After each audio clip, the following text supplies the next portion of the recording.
Então nós temos agora, já caiu, nós temos agora dois cânticos. O Senhor é o meu pastor, Salmo 23, cântico do meu irmão Josué, e depois Alegria, que também é do meu irmão Josué. Alegria é com base em Filipenses, o Senhor é meu pastor, com base no Salmo 23.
Louvado seja o Senhor, é o meu pastor e nada me falta.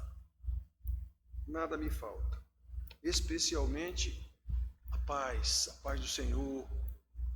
Eu tenho orado muito por paz, porque vocês sabem como eu ando aperreado por causa da minha cabeça, velho, toda complicada. Como diz Margarete, meu cérebro todo entupido. Margarete diz isso para todo mundo. Digo, Marga, não diga isso para ninguém, não. O povo não sabe. Olha, ele tem o cérebro todo entupido. Digo, não diga isso, Margarete.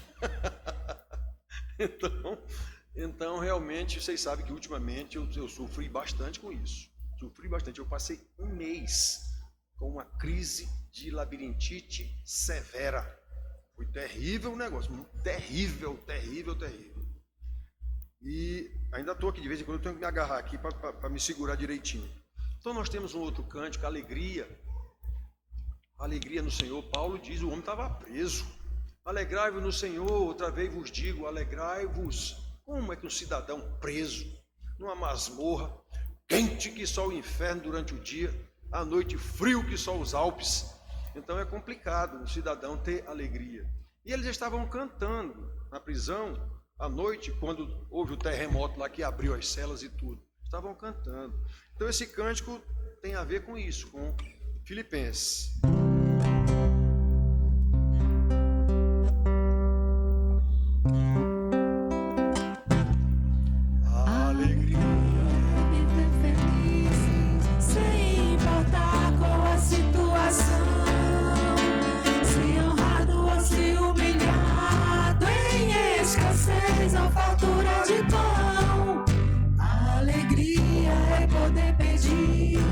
Ao Deus bendito pelo meu irmão,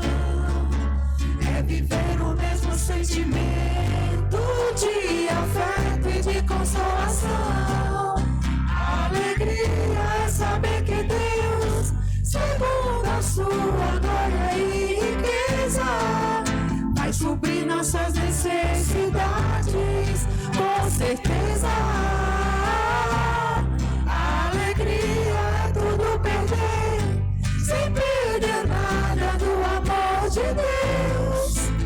ter de Cristo o conhecimento dos caminhos seus. Alegria, alegria, alegria, alegria, todo dia, essa alegria do Senhor nunca vai acabar. Alegria, alegria, alegria, alegria, todo dia, Ele nos faz tanto querer como realizar. Alegria é poder viver sem importar qual a situação, ser amado ou ser humilhado, escassez ou fartura de pão. Alegria é poder pedir ao Deus bendito pelo meu irmão, é viver o mesmo sentimento de afeto e de consolação. Alegria é saber que Deus, segundo a sua glória e riqueza, vai suprir nossas necessidades, com certeza.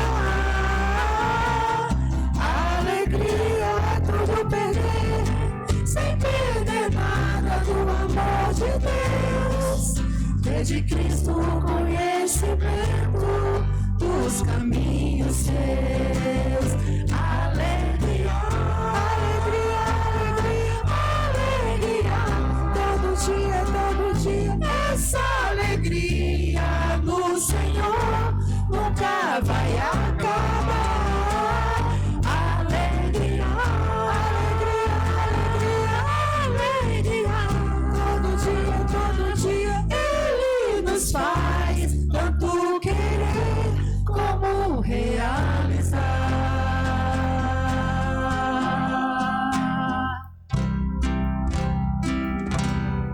Aleluia.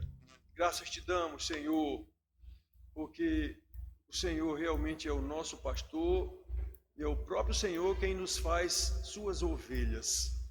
Aí o Senhor nos conduz sem que nada nos falte, porque o Senhor é o nosso pastor e o Senhor nos dá alegria independentemente das circunstâncias. Oh, meu Senhor, nós precisamos tanto disso em nosso país, no mundo todo, mas em nosso país, em que a gente vive numa situação já profetizada até pelos poetas, pelos juristas, que chegará o tempo em que as pessoas terão vergonha de dizer que são honestas. Ninguém sabe mais quem está falando a verdade, quem está mentindo. É uma coisa terrível. Nos ajuda, Senhor Deus, para que nós sejamos pessoas da verdade.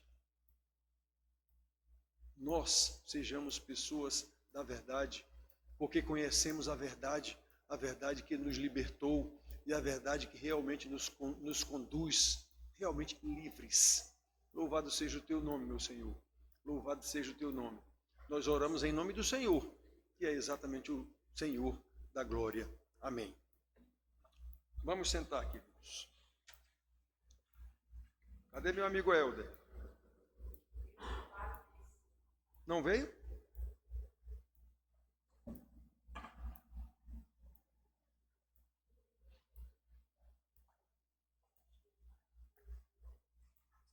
Irmãos, como eu disse para vocês antes, a gente vai falar aqui do crente e a justiça de Jesus. Não é o crente que é justo. A Bíblia nos chama de justo, mas na verdade essa justiça é a justiça de Jesus em nós.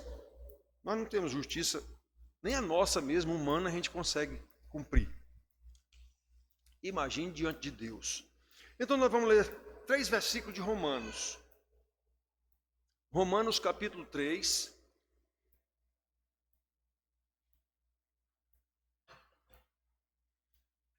Nós leremos os versículos 12, 23 e 24, para a gente ter a noção da situação que nós vamos falar aqui. Romanos capítulo 3, versículos 12, 23 e 24. Diz assim o 12, Paulo citando versículos do Velho Testamento, dos Salmos, de Isaías, ele cita aqui vários versículos aqui. O 12 diz assim: todos se extraviaram, a uma se fizeram inúteis. Não há quem faça o bem, não há nenhum sequer. Esse é o versículo 12. Aí o 23 e o 24. Pois todos pecaram e carecem da glória de Deus, sendo justificados gratuitamente por sua graça, mediante a redenção que há em Cristo Jesus. Todo o texto aqui fala disso, mas eu li só esses 3 versículos para a gente fazer uma busca aqui da nossa situação, da situação inclusive do Brasil. Por que eu fiquei trabalhando nisso? Porque eu vi um texto, uma matéria, em que o nosso presidente do STF, se é verdade a matéria eu não sei, mas eu li lá, dizendo que o Brasil sofre por causa da corrupção nos setores público e privado. Segundo a matéria, o homem disse isso. Sua Excelência está certa, pelo menos em parte, Sua Excelência está certa. A corrupção no Brasil, realmente, eu estive falando para os meninos hoje de manhã, a corrupção no Brasil, no nosso país especialmente, é uma peste endêmica. É uma peste endêmica, é nativa. É nativa. Desenvolveu esse fluxo natural de corrupção entre os setores público e privados desde que a coroa portuguesa veio para o Brasil. Então, virou essa corrupção entre o setor público e o setor privado. E o homem é corrupto desde Adão, a gente sabe disso, vamos já mostrar isso aqui. Mas a corrupção não é tão simples assim. Não é tão restrita a algumas culturas como se imagina. A gente até sabe de países em que a cultura é uma coisa fantástica. Não há crime, não há bandido, não há roubo quase, não há corrupção. E por que as pessoas se suicidam tanto lá?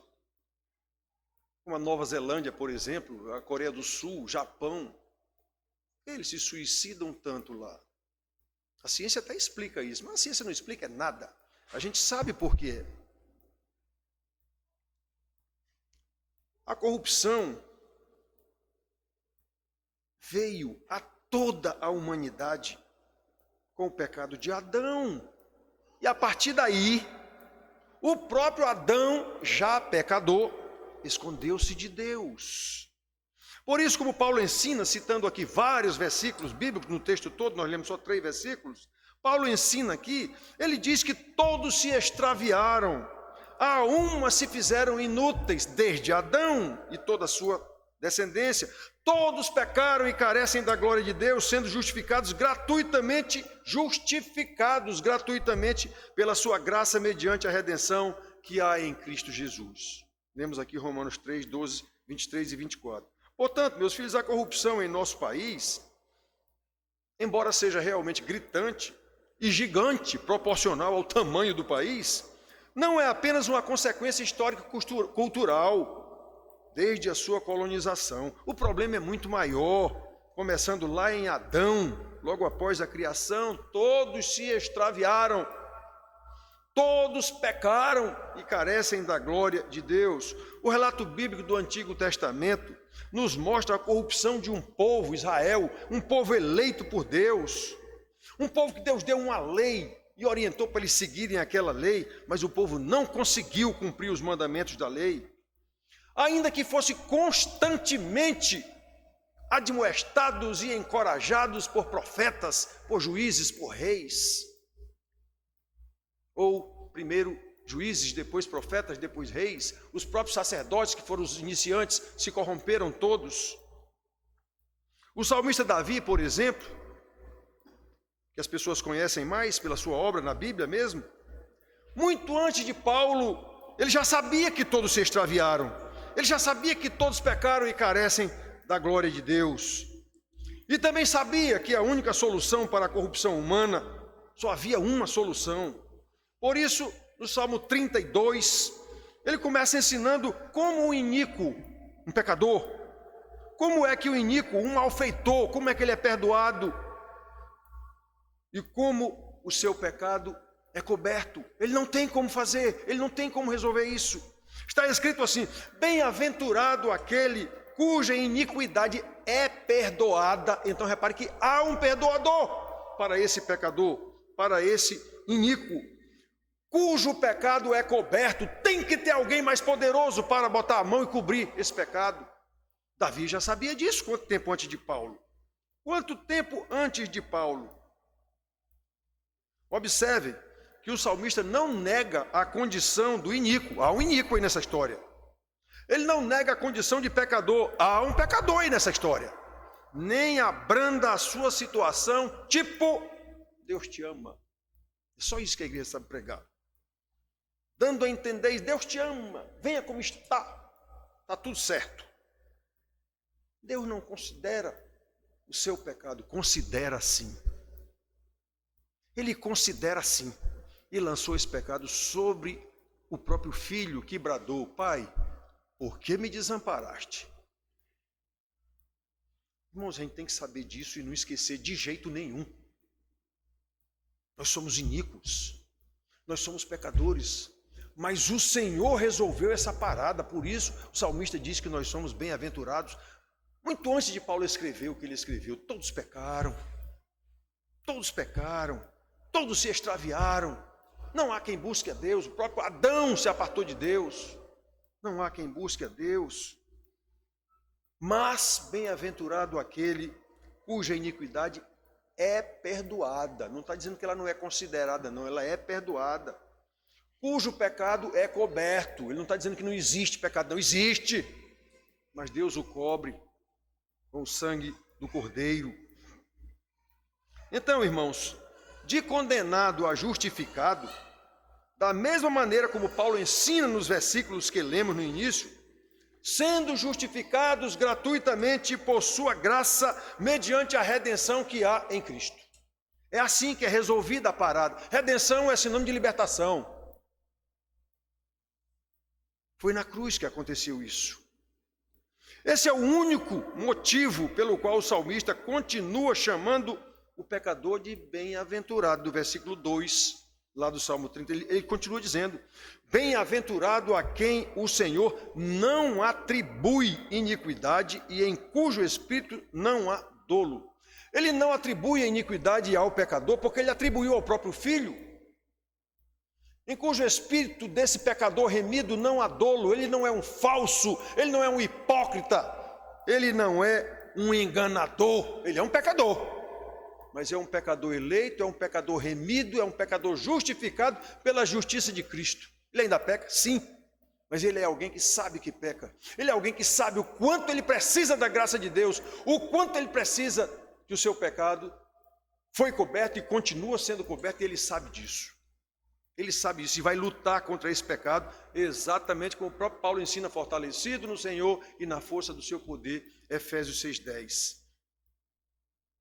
Ele não nega a iniquidade, ele não nega o pecado. O salmista lá diz que bem-aventurado é, ele não nega, mas ele diz que Deus não os atribui ao pecador, atribui ao próprio Filho,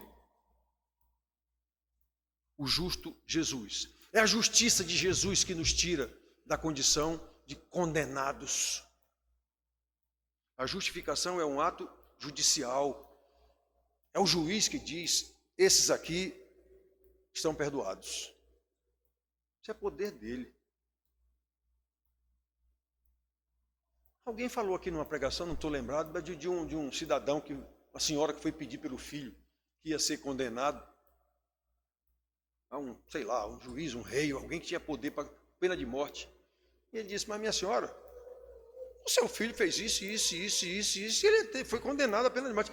Eu sei, eu vim aqui lhe pedir exatamente perdão. Eu vim aqui exatamente lhe pedir perdão. Eu sei que o que ele fez eu estou aqui para lhe pedir perdão. Então eu tenho dito para os irmãos aqui que a palavra perdão, normalmente as pessoas não sabem o conceito, o que é que envolve essa palavra perdão. Quando eu peço perdão a alguém, eu estou confessando que eu sou culpado e estou pedindo que ele não me atribua a pena que eu sou merecedor.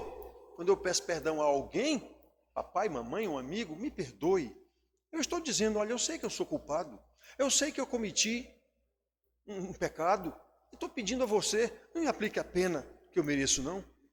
Tudo isso quer dizer a palavra perdão. Normalmente, perdoa aí, vê-se, perdoa aí, vê-se. Tem a menor noção do conceito da palavra perdão, do pedido de perdão. É como se fosse, desculpa aí, cara, desculpa aí. Não é isso. Então Deus não atribui o pecado ao pecador, mas atribui ao Filho, o justo Jesus. E é por isso que Paulo ensina que todos pecaram e carecem da glória de Deus, sendo justificados gratuitamente por sua graça, mediante a redenção que há em Cristo Jesus. Irmãos queridos, eu insisto tanto aqui há 20 anos, nós precisamos estudar a palavra de Deus com responsabilidade, com diligência. Diligência é olhando minúcias. Coronel Labs, que é policial, e sabe quando se faz uma diligência em alguma casa, o cara cutuca forro, cutuca parede, abre ralo, ele olha em tudo quanto é lugar, se for o caso, para ver se ele acha ali algum objeto que indique o crime ou alguma coisa ilícita.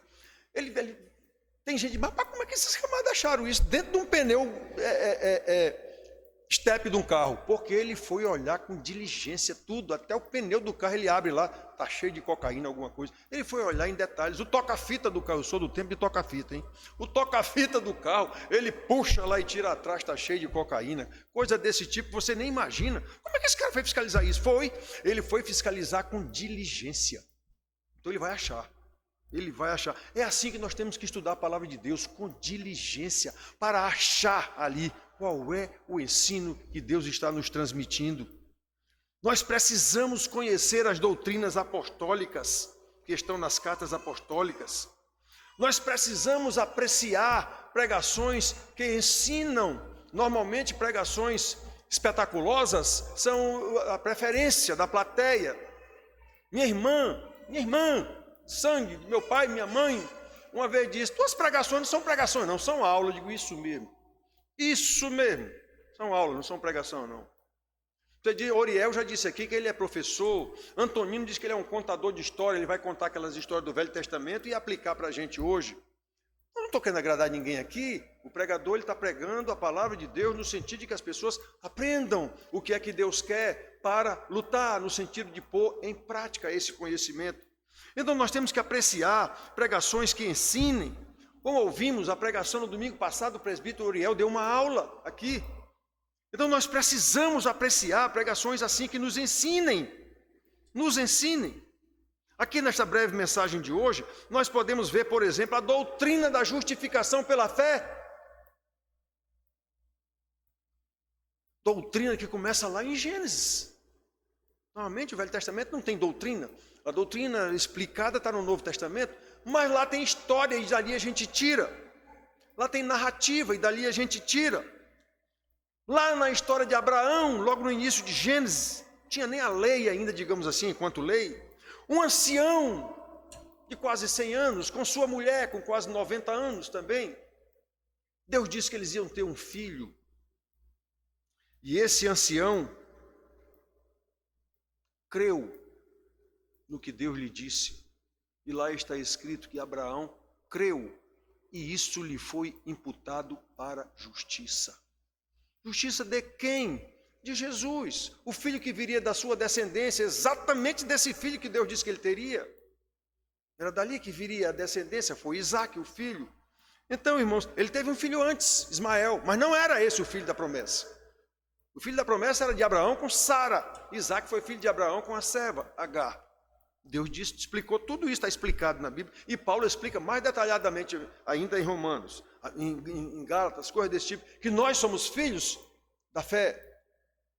Deus chega a dizer a Israel, nem por serem israelitas, são todos filhos de Abraão. Jesus repete isso. É o que eu vivo dizendo para vocês, nem todo mundo que é religioso e que faz parte de igreja, aliás, nem todo mundo não, a maioria não é filho na fé. Nós temos que ter certeza disso, meus filhos. Nós temos que buscar isso na Bíblia, com estudo diligente, dando atenção a pregações que ensinem e não pregações que nos agradem. Agora eu falei para vocês, não leiam os Salmos como livro de ajuda. Não é o nome do homem, Paulo? Augusto Cury é muito melhor. se você quer autoajuda, compre livro do Augusto Cury. São muito melhores do que a Bíblia. A Bíblia não é livro de autoajuda. É livro de ensino de quem é Deus, primeiramente. É um livro dizendo quem é Deus. E quem são os pecadores e aqueles que Deus escolheu. É isso que nós temos que saber, meus filhos. Lá em Gênesis 15:6, Abraão creu no Senhor e isso lhe foi imputado para a justiça.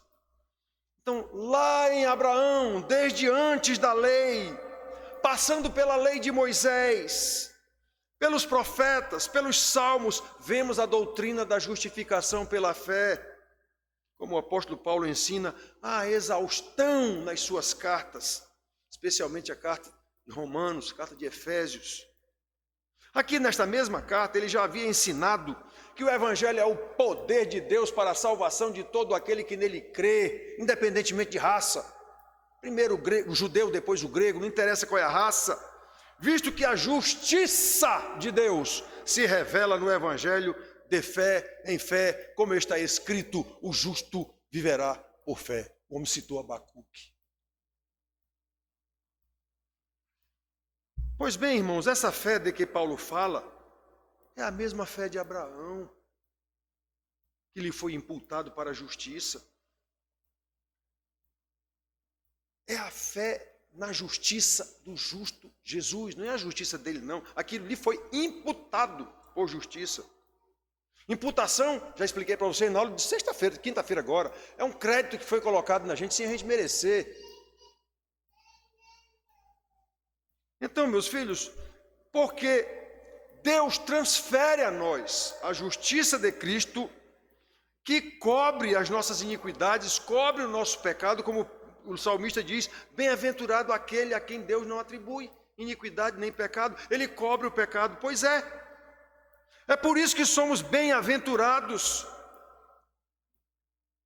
E temos que ter fé nisso, a mesma fé do profeta Abacuque, que Paulo citou aqui, o justo viverá por fé. É por isso que ele ensina, nós somos justificados gratuitamente, por sua graça, mediante a redenção que há em Cristo Jesus. Então observem que o sofrimento do Brasil, que o digno ministro disse que o Brasil sofre por causa da corrupção envolvida no setor público e o privado, isso não é causa, isso é efeito. Isso é consequência do pecado. O pecado vai gerar isso automaticamente. A maldição é simplesmente, todo mundo tem medo de maldição, maldição é simplesmente o resultado normal, natural e justo da desobediência. Adão desobedeceu, por tua causa, Adão, toda a terra é maldita. Então maldição vem de Deus, não é do diabo não, o diabo é só o operador da maldição, mas vem de Deus e ele amaldiçoou toda a criação por causa da desobediência de Adão. Então nós precisamos estudar a palavra, nós precisamos conhecer a palavra para saber o que é que Deus quer de nós, como é que Ele quer que a gente haja. E sabendo que é Ele quem nos leva no poder do Espírito Santo a agir como Ele quer que nós hajamos. Nós somos pecadores e continuamos pecadores, porém pecadores remidos, redimidos e em processo de santificação. É assim que funciona, meus filhos.